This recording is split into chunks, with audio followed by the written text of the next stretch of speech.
have a number of different hats, and the one that's closest to the AMB world is I'm a non-exec director on Natural Resources Wales.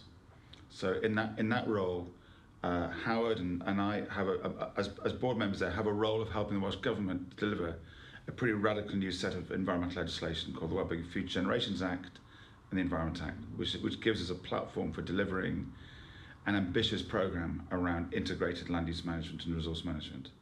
And aside from that, I've just stepped out of a business called TYF, which I founded 30 years ago, and TYF works in sustainability, education and adventure, and functions, our main goal at TYF is to run a dating agency for nature, where through experiences in the outdoors, sea kayaking, coasteering and surfing and so on, we try and get people to fall in love with nature so deeply that it changes the way they live forever.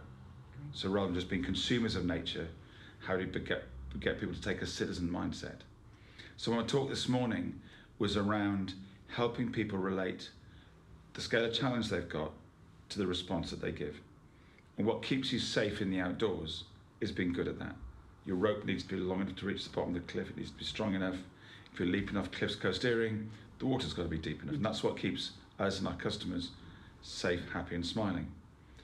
And the risk is sometimes, I think, in any organisation, is that if people are too inward-looking and too self-congratulatory about the little things that are going on, we forget to mention the big stuff in the room, like climate change or biodiversity loss. And the scale of response that's needed on that is far beyond most people's comfort zones, including mine. And when we're funded by grant schemes and funded by local authorities and everyone else, there's a tendency to run your kind of annual budget and your business plan process and the longest plans are within electoral cycles. We need to now be working out plans that last for generations, about shift in land use, shift in education, shift in the way that we respond to nature. So my challenge this morning, I guess, was about a few different things. One of which was about saying, let's make sure that we prepare future generations of people living and interacting with special landscapes with all of the skills they need to shape a better world. So the invitation is to say, let's work together as a family, as the AMB family, and find schools in the AMBs who are willing and keen to give their kids all of the skills to do that. So from the age of 6 or thereabouts, have kids running for real the school energy system. Energy, food, waste, water, clothing, transport, your landscapes of your grounds. Understanding what the impact of activities on that is on each other, on the environment and on communities or the people who make your stuff. And if we can start to give kids that an unshakable curiosity and confidence how to shape the world, A, they'll end up in the workplace with a set of skills that the world needs, and B, I think we can get a whole load of shortcuts rather than changing their parents. Another thing we talked about this morning was the idea of really upping our game in terms of the relationship between outdoor space and physical and mental health and well-being.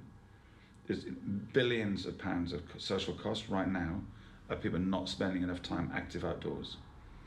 And I think we need to rethink the relationship between AMBs and the people who run them and health boards and become preferred partners of preventative approaches that keep people healthy rather than getting them better once they've got sick. And whether that's through green gym type stuff, which is proven but not scaled, or spending time walking or being active in the outdoors in doing that.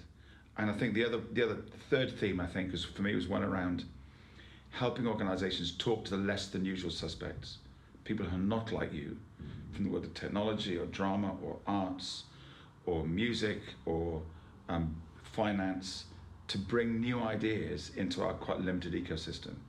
And although the ecologists in the room this morning all know that the principle of diversity is central to thriving ecosystems, we still populate rooms with people who have the same degrees, the same experience, and need to bring in people who are different to us, because that's where the bright ideas come from.